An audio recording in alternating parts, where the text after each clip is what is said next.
Hi, everyone. Happy Monday. Hope you had a great holiday weekend. We've got a lot to go over here. We're going to talk a little AI, a little Elon Musk, and security. What more is there in the world? You're watching Techstrong, gang.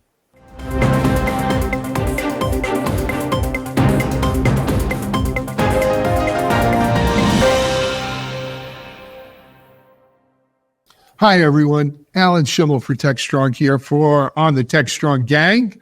We're back on a bright Monday. For many of you, it was a long weekend here in the U.S. For those around the world watching, the July 4th holiday is a traditionally big holiday here in the U.S., and a lot of us are just coming back to work and getting into it. But it's Monday around the world, and, we hope you enjoyed your weekend and ready to rock and roll. As I mentioned in the opening, we've got some great subjects we want to jump into today. A lot's been going on. But before we do, let me introduce you to our gang members for today. We've got a good mix of East meets West, at least Eastern U.S. and Western U.S. Joining us from the Western U.S., out in their homes in the California, Silicon Valley area. First of all, we have our resident Futurum analyst personality, Cory Johnson. Cory, welcome. Glad to be here. Not my home, I should say. I'm in the Ferry Building at Shack 15 in the heart of San Francisco, where it's warm, but nowhere near what the rest of the country's going through. No, there's a lot of warm. Down here, it's always warm, but that's what happens when you live here. Also joining us in San Francisco is our editor and resident expert, John Swartz. Hey, John, welcome. Hey, Alan. I'm about 20 miles south of Cory, and it was 100 degrees yesterday. It is a scorcher here. Yeah, it has been. That's brutal. And then joining us, well, speaking of, it's not 100 degrees there. I'm sure he's still up in Lake Placid waiting for the Winter Olympics to kick off again. It's our Chief Content Officer, Mike Vizard. Hey, Mike, it's not 100 degrees up there, I bet. No, it's a sweltering 65 this morning, so I'm suffering just like everybody else. Yeah. You know what that is, right? A way to stick the knife in. Thanks. Yeah, little hearts and flowers for Mike Vizard. Anyway, so guys, let's jump right into it. Our first topic today is all in on AI.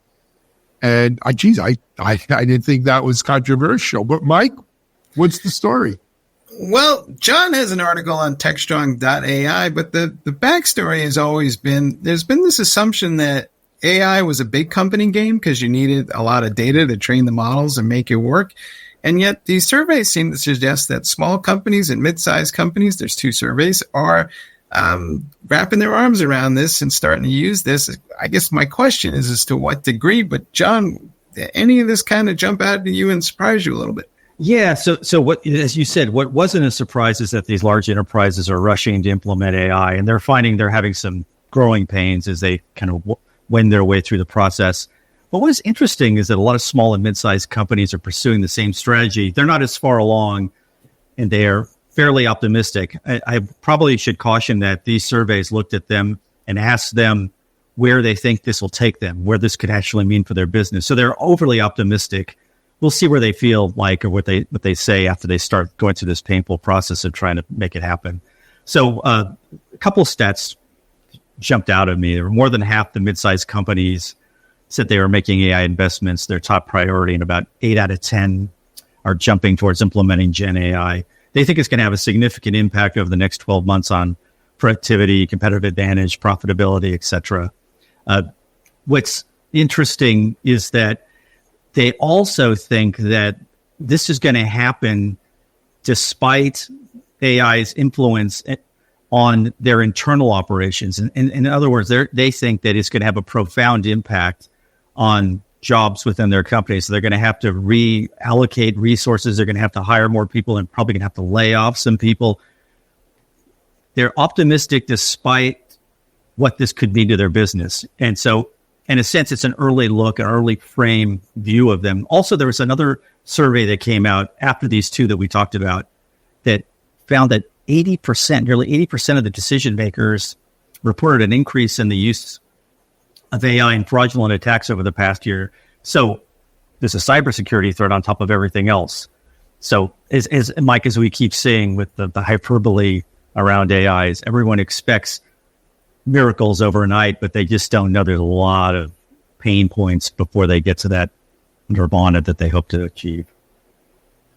Alan, the tension's always been between large companies that have the money to invest and smaller companies that are more agile. And there was a thought going around for a while that said that AI would favor the larger companies with the resources. But do you think we're on the cusp of maybe democratizing AI to the point where smaller and mid-sized companies might, be faster and benefit more and maybe smack some of those larger companies around the head a little bit?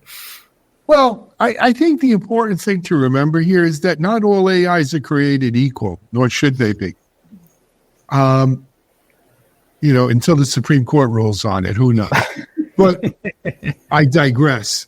I think that what you got to remember is the kinds of tasks that big companies are going to ask AI to do may be very different than the kinds of tasks that small, medium businesses are going to ask their AIs to do, right?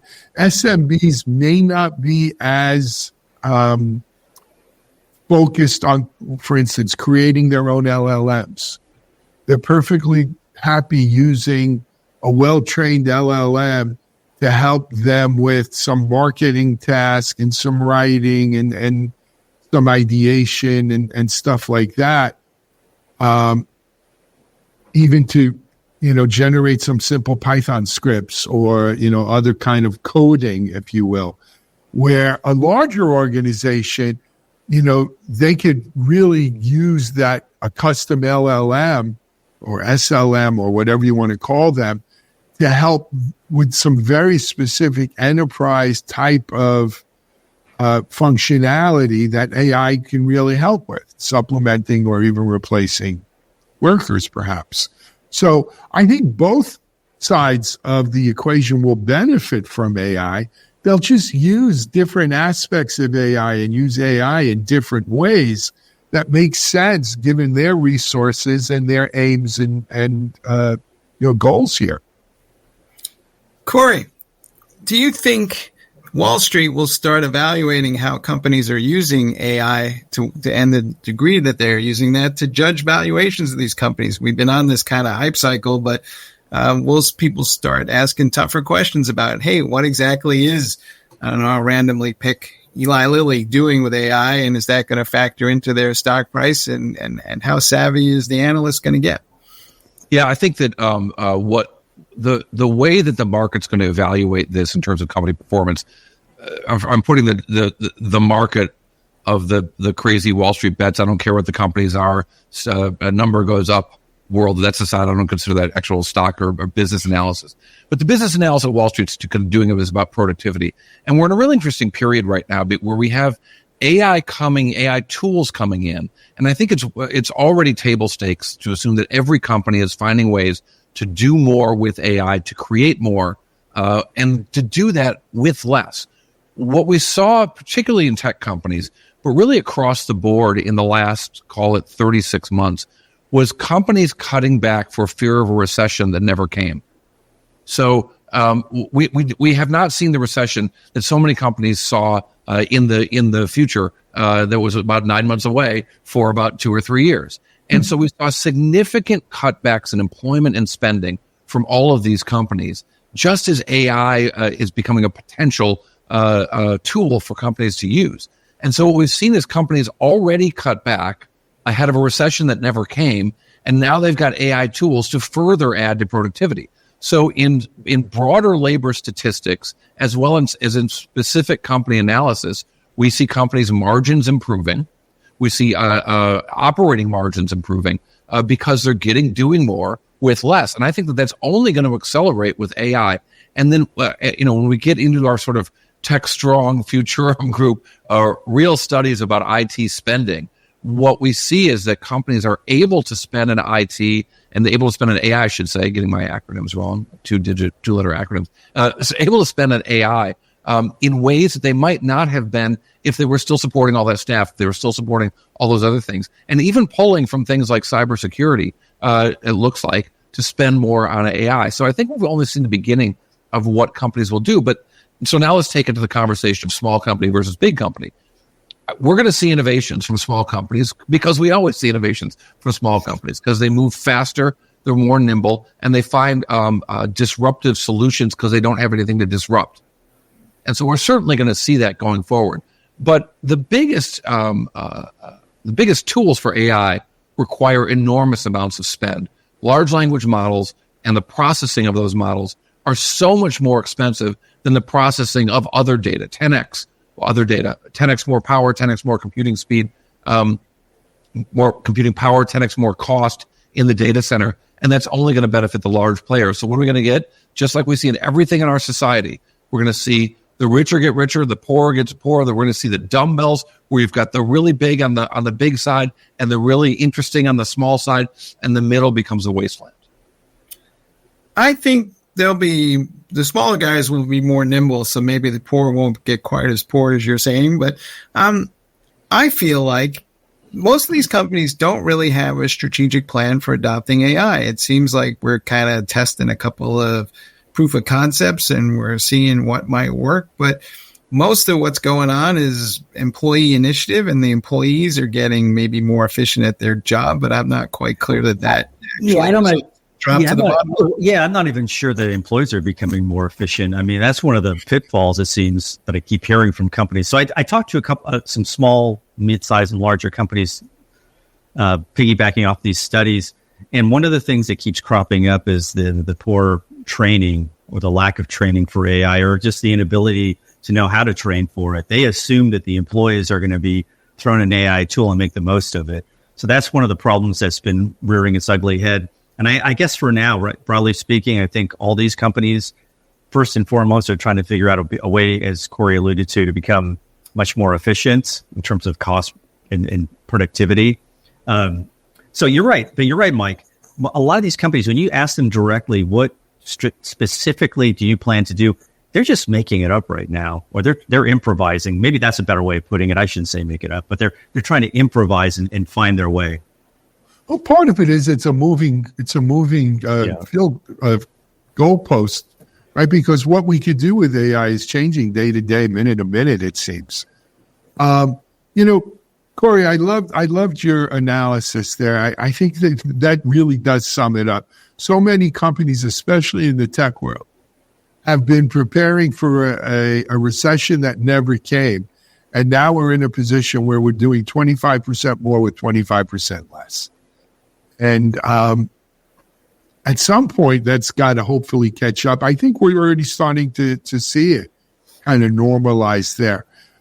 But AI is still very much a wild card here, guys, because it's an AI cha-cha, one step back, two steps forward. We like every time we think, we could use AI to do this, and then you hear reports, well, we could, but it really didn't work the way we thought it would, and it's still so early in this AI game in terms of the potential and what it can do, will do. What does it do right now? I can understand why most companies don't have a strategic plan, because you can't have a strategic plan when you're trying to put your hands in, and wrap around Jell-O.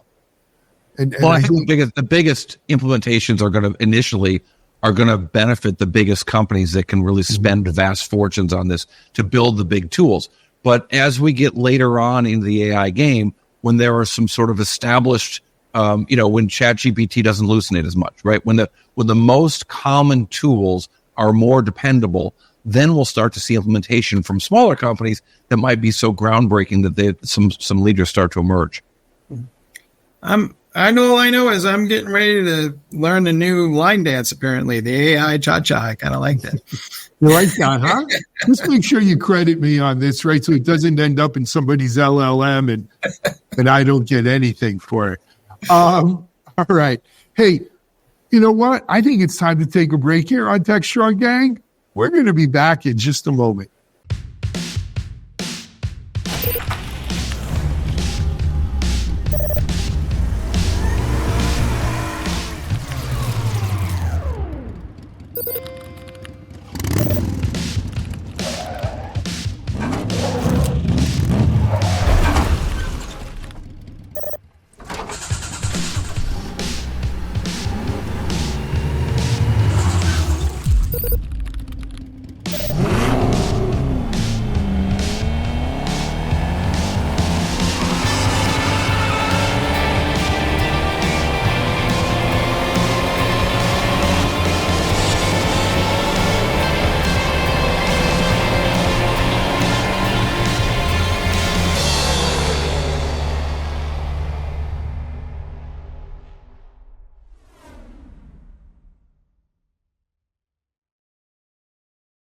All right, we're back, and as promised, we're going to have a little chat about Elon Musk, who seems to be everywhere all at once. Latest thing is Tesla had some movement on its stock because, well, sales were maybe better than expected, but the forecast maybe not so much. But we're also seeing him consuming inordinate amounts of GPUs to drive his AI model, and of course, there's GPUs in the cars, and now we're hearing about robotaxi. So, Cory, explain to us the Musk phenomenon a little bit, and then what's going on with Tesla specifically. The Musk phenomenon is easy as explaining pheromones. I don't get it. But let me talk about some numbers that we got from the company this month. So they give us quarterly deliveries, and long before they give us earnings results, and it's a really useful number. It's a number that analysts bend over backwards trying to find out by figuring out the model numbers and looking at shipment information from different countries and figure out which countries don't report it and trying to understand those numbers. But essentially, we get two numbers. We get production and we get sales. And what we've seen is that it might be too early to call peak Tesla, but 6 months ago might have been peak Tesla. We have seen the number of cars sold now in consecutive quarters decline. So Wall Street liked the number. The stock is up a lot in the last 2 weeks or so because the number wasn't as bad as it had been feared. But it should never be lost that, and this is one of my sort of pet peeves for the longest time, is there's so much talk about beats and misses. There's a little talk about relative numbers, and the relative number is down. And the relative number was down last quarter as well. There are fewer Teslas being sold quarter after quarter for the first time since Tesla started being sold. And that's, I think, a place for concern.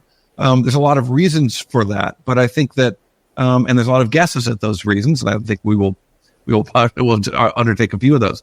But the bottom line is Tesla's just not selling like it did 6 months ago. And if you look at the long-term chart of the numbers going up and numbers going up and numbers going up, now the numbers are going down, now they're going down again.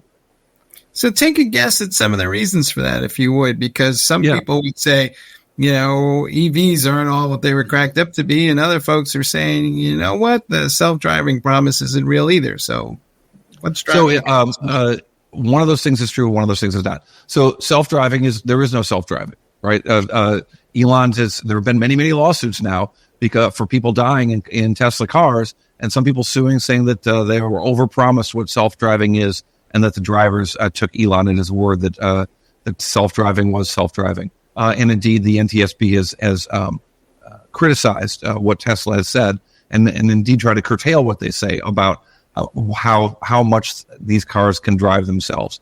EV sales are up. EV sales are up. EV sales are increasing. And amidst the poor business journalism that we see when we see numbers from Tesla coming down, and we see that some companies like Ford are cutting back on certain expenditures around EV, that maybe EV isn't doing as well. EV sales are up. Tesla's losing share. Mm-hmm. And Tesla's got a car on the road now. The Tesla Model Y, their best selling car, is 5 years old now, and it hasn't really seen a significant refresh. Neither has their Model S, neither has their Model 3. So these are cars that are just kind of looking more and more stale, particularly for people like John and I who see more of them because there are more of them in California than in other places in the world. Can I just interject for one second, Cory? It's just for 1 second. So I kind of live it's an anomaly for me. I live in an area where there are preponderance of Tesla cars, so it's very misleading. But I was wondering, Cory, just to follow up on what you said, who is gaining the market share? I'm just wondering what models or what brands are gaining at the expense of Tesla. So when it's important to look outside of the U.S., which is a very different world, and China is the most important market. But let's talk about the U.S. In the U.S., you've seen a real strong growth from hybrid vehicles, like the hybrid Jeep. I own one, so it is top of mind. Those models have done really, really well. You've seen companies like Porsche come in and Volkswagen come in. You've seen the Polestar models and then some of the up and comers like Lucid wants to have an offering, and Rivian is actually selling some vehicles. And it's a whole different story. But so those guys are part of the rise in electric vehicle sales And of course, Ford is also really important there as well with the Lightning and the Mustang.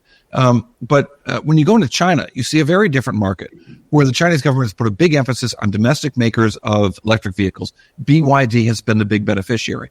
But Tesla's in a weird spot in the market. They're kind of sandwiched in between really low-cost vehicles in China that are costing $10,000 to $20,000 US to really high-cost offerings from Porsche and the like, not just in China, that's more in Europe. But in China, you've got some high-end vehicles as well that are coming in above Tesla with features that Tesla doesn't have.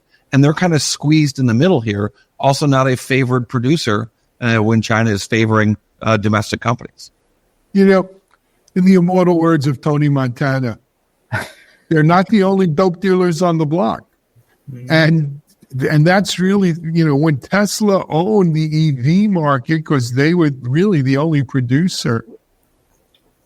Yeah, it was great having that kind of market share. But everyone knew that this was going to happen, right? Because at the end of the day, you've got companies like Volkswagen and Porsche and BMW to name the German manufacturers, but you've got GM, and you're seeing a lot of GM electric vehicles out there now, and the Toyota plug-in hybrids, and not to mention Kia and Hyundai are making some great electric vehicles here in the U.S. I don't live in the Valley. I live down here in South Florida. We see a bunch of Teslas, a lot of Teslas. Not to mention the average Tesla driver having an attitude, but that's another story. But we also see a lot of other EV vehicles. And so this, to me, this had to happen. And Cory, I think you hit the nail on the head. When you look at the quality of Tesla vehicles and the refresh, how fresh they are compared to some of the vehicles that are out here now, it ain't all that. Well, let's talk about quality. The Cybertruck has been completely recalled again. Twice now, and it's somewhat new to the market. There have been quality concerns about Teslas for going back quite a long ways.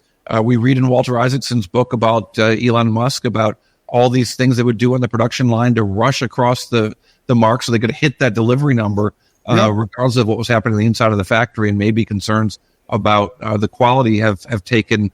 Well, you could get away with that when you were the only game in town. Right. But now you've got when you're making a few thousand vehicles a quarter.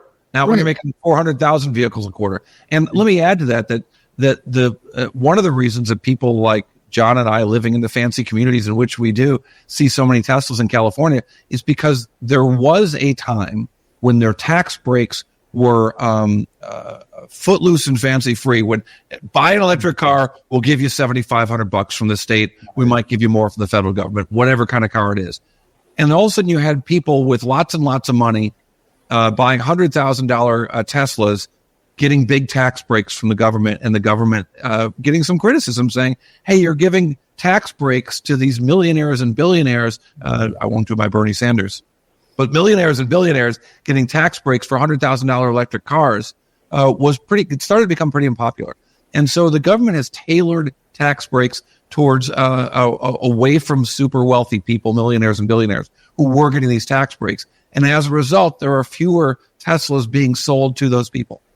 Hey, can I throw something out about the robo? So can we mention the robotaxi? And I think it's August 8th. So it's essentially, I'm just throwing this out there, is Tesla in between two growth waves, and the robotaxi represents the next wave since we're fading away from the past wave? Yeah, look, the robotaxi has been 6 months away for 4 years now. Yeah. So maybe it's a few weeks away. Let's remember his humanoid robot, and indeed, the truck itself I do not believe, no one does believe the deadlines that Tesla announces until they suddenly believe them. So there is talk of an August announcement. We'll see what that means. But the announcements have kept the stock afloat when the deliveries have not. Guys, look, at the end of the day, and I'm no Elon Musk fan. If you watch Techstrong Gang, you know this. But at the end of the day, you can look at his Teslas and his SpaceX and his Boring and what he's done with Twitter. But you know what Elon Musk has become really good at? Being a P.T. Barnum. And there's a sucker born every minute. And so there's what Elon talks about, and then there's the reality of what these companies are churning out. Well, that sounds like somebody else we know. I mean, this is, Yeah, it does. I mean, the one thing about birds of a feather. Right, exactly, right. Right. Well, one thing I was going to mention, would Tesla kind of make a weird comparison between Tesla and Apple? Apple would wait for other companies to create or establish a market, then they would swoop in and dominate the market. Right. It seems as if Tesla has created the market, created and mainstreamed it, and now everyone else is swooping in and taking advantage of it. And I think that's broad. right. I think one of the reasons, go back to blaming my people on Wall Street, Tesla got a fantastic valuation on a de minimis amount of product. Fantastic. It was a crazy valuation. I choose the words carefully. And they were allowed, Wall Street let them do that. Wall Street let them lose boatloads of money and deliver very few cars and use the stock and customer deposits to fund that growth. All of the other makers of cars were unable to do that. So they had to wait for the market to start to get developed. And so you see companies like Ford even now saying, the charging network isn't there. And the customer apprehension is still there. So we're going to go a little more slowly than we thought because they're not going to get the benefit from the market. They haven't gotten the benefit from the market. Of all the major car companies, Ford is probably ahead of everybody except for BMW in electric. And they've tapped the Ford, the functional, unlike the Cybertruck, the functional Ford brakes. Actually, no, it was the accelerator in the Tesla Cybertruck that was the problem, not the brake pad. I don't want to. So Alan, you have an EV, right? If I'm not mistaken. I have a BMW EV. Yes, I have an iX, the X. And when you drive that car up north, and say you're, I don't drive that car up north because you're going to wait 3 hours. Well, no, I've had the iX now a little more than a year and a half, going on 2 years. I've taken it on one long trip and it was miserable because every superpower charger on my EV America app, when I pull in, I'd find out either the supercharger's not working and it's going to take me 6 hours to charge, or there was a line around the block with no rhyme or reason on who goes next, unless, because I live in Florida and someone can pull out a gun, they feel threatened. And it was such a miserable experience that I only use my vehicle to scoot around town here. And I have a charger in my my garage at my house, and I plug it in every night like my phone.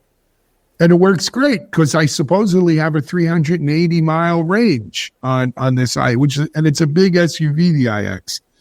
But John, you hit it on the head. Until we invest in the infrastructure where it's not so hard to charge on a road trip, I wouldn't. Yeah. I take it up north. I don't even take it to the north of Florida. I also wonder maybe the appeal or maybe the popularity of Tesla in this area, aside from the obvious that Cory mentioned about Texas.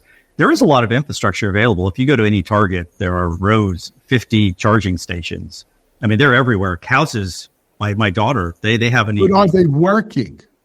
They do. They do work. Some houses come with your own charging station. My son and daughter both. Houses do, yes. We have it here. All the apartment buildings do. Yeah. My experience, though, is that when you go to the Target or the Walmart, Sam's Club, to go charge your car, and those chargers are advertised as superchargers, right? They're on DC current. Mm-hmm. So in the case of my BMW, I could go from like 10 to 80% in 20 minutes on a DC charger. But they don't work. There's more and more of them. There's always going to be some that don't work. And you talk about investing in it. In the Infrastructure Act, the Biden administration got $7.5 billion to build out charging networks, but also deciding that the federal government's not the smartest way to allocate that money. $5 billion of the $7.5 billion is administered by the states, and that has been really slow to go out, including some states that don't want to spend the money that they've been allocated because they're against electric vehicles. Right here. So we're getting there with that over time. And I think the range anxiety thing is a mental thing that I don't know if Americans will ever get over. We always imagine we're going to be rich, so we're against taxes on the rich, even though most of us aren't millionaires and billionaires. We always imagine we're going to go on big, long drives across the country. except that most of us don't go across big, long drives in the country. We always imagine we're going to have to use a gun to protect us, not against someone in our house. But that's not the way guns usually get used. So we have this fantasy as Americans that apply across all these things that maybe keep us from our best interests. And as it relates to electric vehicles, most people drive, Alan, like you drive, like all of us drive every day, not big, long trips cross country. I hope we all get to be millionaires and take big, long drives.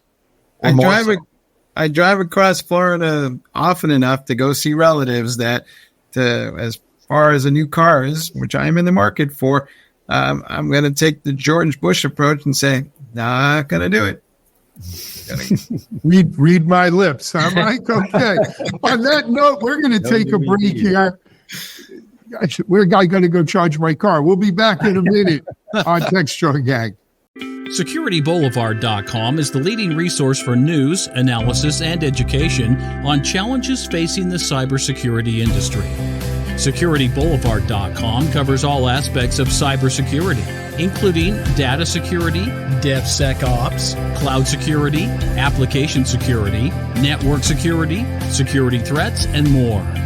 SecurityBoulevard.com has the largest selection of security content, featuring breaking news, blog posts, podcasts, and more. Visit www.securityboulevard.com to learn more. SecurityBoulevard.com, home of Security Bloggers Network. All right, folks, and we're back, and we're talking about, application security once again.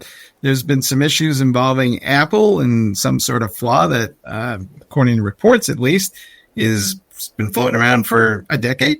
And of course, now there's some issues about some fixes that were made to an open SSH server that runs on Linux systems that turns out that, there's a lot of updates that need to be made to that on a regular basis. And it turns out, they weren't made. So we have this kind of regression issue where things that we thought we fixed are now broken again. And I don't really care who the company involved is anymore. I'm just kind of reaching a point where, and I think a lot of people are not far behind me, I'm basically fed up with all of this. I think we need to get to the point now where we say, hey, if a piece of software is more than 3, maybe 4 years old, it was probably written by somebody who at best didn't understand the security issues and maybe at worst simply didn't care. And maybe we should put a label on all that software that's not old, and we should come up with a list in our enterprises and maybe in our personal life and say, hey, if this stuff is old, get rid of it. It kind of stinks like the milk in the fridge that you left for the last 2 months and didn't actually look at it, and it'll poison you. We're kind of at that point, I feel, where this is kind of becoming a disgrace. And we need to rethink the whole approach here and put some more pressure on software vendors and say, hey, this can't stand. So is this your network moment where you're going to stick your head out the Frigidaire of Lake Placid and scream, I'm fed up, damn it, I'm not going to take it anymore? Yeah, and I think there's a lot of people who are going to throw open their windows and yell back. Okay. Well, look. I've been in security 25 plus years. We didn't call it cyber then, we called it security or InfoSec. And this is a known, software is software. We don't know about vulnerabilities till we know about them, right? Otherwise, because no one purposely builds vulnerabilities into software. I don't care what you say. Well, unless you're getting paid by the Mossad or someone to build it, a back door or something. But the fact of the matter is, the Apple fanboys are aghast. How can we have a vulnerability in an Apple operating system that's 10 years old? Of course you can. It's just, until it's discovered, you don't know. But this CocoaPods is a real vulnerability. And just like we've seen in Intel architectures and Microsoft operating systems and every other one, Apple's just as guilty. We used to have this fallacy that open source software was more secure than commercial software because there were a million set of eyes on it and the code was available to everyone to inspect. And you know what? Bullcrap. We found out that open source software is just as insecure, if not more insecure, than commercial software. All software. Right. And we've shifted left on AppSec where we're testing this software. more before it's released. I think the important thing you got to remember is this. Yes, we get these stories. Yes, the media, including me and Mike and John and Cory, and we all love to jump on, the latest, biggest, next Log4j, the next big open source one, the next SolarWinds, and what have you. But the fact of the matter is, software, on the whole, is more secure today. The software we're producing today is more secure than it's ever been. There's more eyes looking at it. There's more probing. There's more fuzzing. There's more all of these things. But overall, the software today is better. Now, you get something like OpenSSH. Here's a perfect example of the open source software. This has been out there. This vulnerability existed, and the problem is OpenSSH is built into almost all of the Linux distros, and it's the way you communicate in. And so when you've got a critical vulnerability at a critical place, right, it's kind of a perfect storm of situation. I think new software, I'll agree with you, is more secure because we've been thinking about it better, and it's never going to be perfect. But honestly, how often have we heard Microsoft and Apple and all these companies go, yes, we're going to take security more seriously, and we're going to go back in and look at all our old code and make sure it's secure. And this stuff keeps popping up and up. And so this reminds me, though, of the people who blame Anthony Fauci for saying masks, we should wear masks, that we shouldn't we didn't really have to stay. Or ventilators kill people. Or that ventilators hospitals kill people. Yeah. I mean, the whole point of science is it's never done. All we can give you is what we know right now. This is the best for what we know right now. Mm-hmm. 5 years ago, we were saying our software was more secure than the software we built 5 years before that. Right. I think we need to do better than that. And we need to look to the airline industry, which, for years and years had issues. Please don't go there. I had a friend my friend Chris Roberts took over the plane from his seat on a Linux box. This is true, but on the whole, you don't see planes crashing at the rate that you saw them crashing in the 60s and 70s because the industry sat out and said, yes, it's an engineering problem, and they put in the proper procedures and practices to improve the situation. We're not doing that. Honestly, I think all these CEOs of these tech companies should be hauled up in front of Congress and asked to say, what the hell are you doing? And when you haul up before Congress and say, we'll be looking into, we'll get back to you. Well, that's true. But at least, the pressure, it becomes something that people understand and look at. You're absolutely right. Congress can fix it. Because Congress fixes everything. Everything, exactly. I think when CEOs get called up, the pressure and the spotlight increases and behavior gets better. I think what we're going to see, though, is a big refresh of OSs across the board because of the new innovations we're seeing in semiconductors. And because we're going to see entirely new types of CPUs on machines and in phones that deploy AI, we're going to see a big refresh in the OS as well.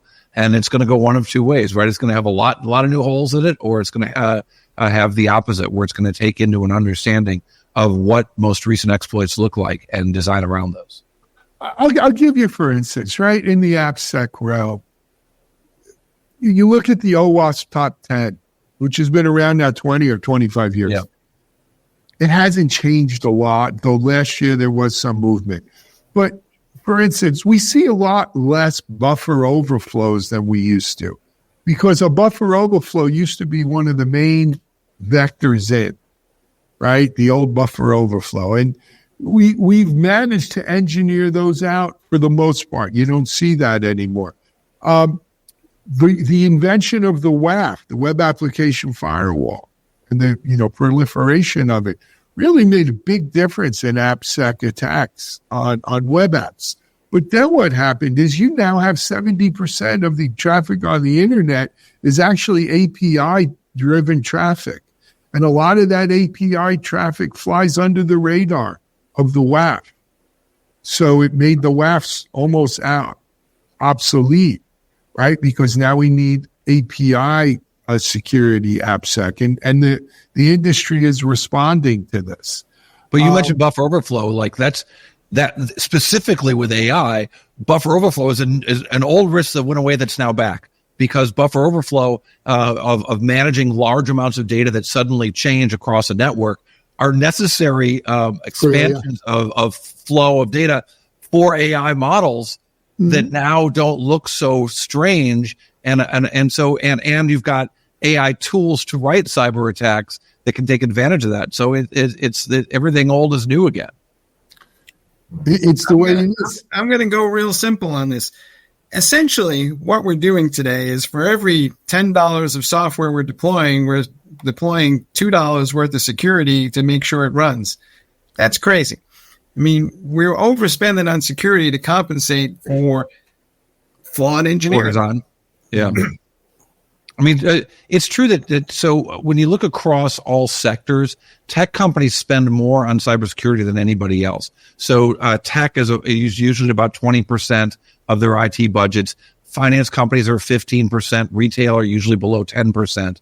And so, you make a fair point that if stuff was designed better, maybe they wouldn't have to spend so much to fix it in the back end. Yeah, God bless the security people for helping us with all this. But fundamentally, I think even they would say, let's go fix the real problem. So what is the real problem?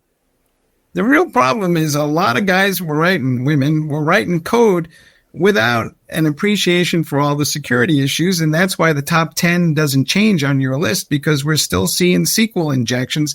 We've known about that issue for 10, 15 years now, and the fact that it's still in the top 10 is crazy.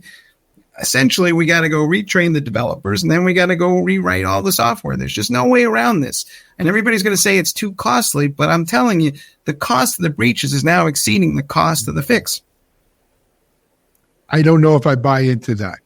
I don't know if I agree with that equation. First of all, I think let's not make the developers the villains here. Right? Developers develop code. They're not security professionals. But I've never met one developer who raises their hand and says, you know what? I take pride in developing really crappy code. I like to develop something that has a good SQL injection backdoor in it because it gives me a little thrill. No, every developer tries to develop to the best of their ability quality code, and quality is synonymous with security here. And so to my developer friends out there at DevOps.com, blame Vizard. Don't blame me. Okay? I know you guys are working really hard and you try your best to develop. All right. How about this? How about the developers' bosses are jerks because they make them develop stuff faster instead of better. Fault, right? And they're being pressed when there's cutbacks in technology and there are cutbacks in their employees, and the guy 3 desks down got fired because he wasn't writing as much code as you are, then you are pressured to write faster code, not better code. Get it out the door, fix it later. And I know developers are some of that pressure. And we're not blaming. And to be clear, we're not blaming the individual developers. It is, to your point, a function. You are. It's a function in time back in the day, because that's what they had, but they didn't know enough. And now we're sitting here going, oh, well, we have all this software as it is, and we can't afford to go back and fix it. And I'm like, either replace it or fix it, because this nonsense where we say, oh, yes, we reviewed all the software and determined to the best of our ability that it runs securely. And then we get this Apple event. It's just crazy. Yeah, but the Apple event is that's an old vulnerability that's been there for 10 years. But we run into this almost weekly now. Somebody's reporting some sort of vulnerability that is really old. So what do we do? We move like to Florida, where we knock down our houses every 20, 30 years to build a new one, and everything's plastic? I don't think code will be plastic, but code, to your point, is better now than it's ever been. We just need to be more aggressive about replacing the old code. Fair enough. Guys, looking at my clock, we are about out of time here on this Monday of edition of Techstrong Gang. Very interesting discussion today. Cory, thank you for coming on. As always, you bring a real light here with some real financial common sense and common sense all around. So look forward to having you on again soon.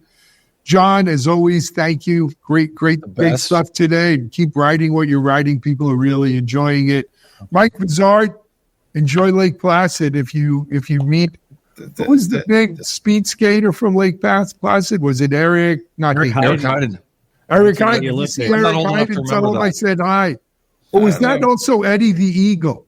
He was British. No, kept he was crashing. British. You're right. Right. Anyway, hey, have a great day. Enjoy the rest of Techstrong TV. We have a full day behind this. Hope to see you tomorrow back on Techstrong Gang.